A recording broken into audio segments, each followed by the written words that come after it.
We're going to have Alex Ferrario from 101 joining us here in just a little bit. But before we get into that, we want to answer one of our fans' questions.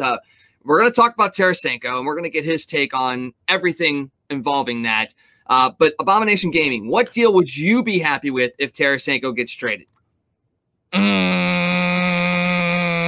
None of them. Like, I don't listen. I realize that, you know, I've made a Facebook post about it and it got surprisingly little hate. I thought I was going to get a lot of flack for posting this.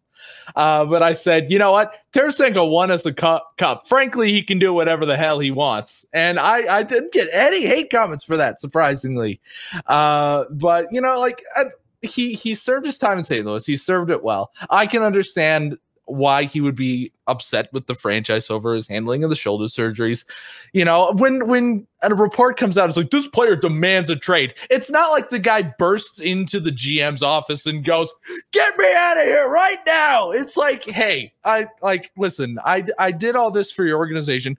We've both treated each other very well. I think it's time, you know, since this is a business, hockey is a business, I think it's time for us to maybe, you know, try a new avenue, maybe get myself to a better spot so I can have more success in the future. It's a very mutual thing. It's not like people seem to have this thing that Tarasenko is going to burst in a room in his broken English and say, I will have KGB on your ass if you don't trade me right now. Like, that's not what happens.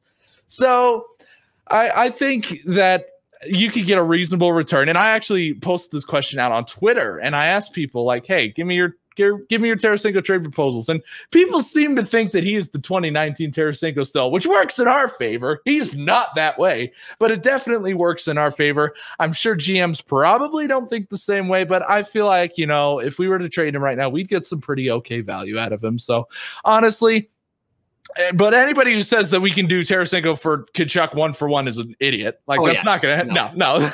Calgary hangs up the phone. That's not worth it. So, But yeah, we'll see what happens. I don't trust Charlie Armstrong on a lot of things, but I will trust him to handle this situation. Hey, it's U-Man here from Casey. For all your sports news, catch the Toasted Tavern with Scott Tobin and the man called Wags, weeknights at 9 p.m.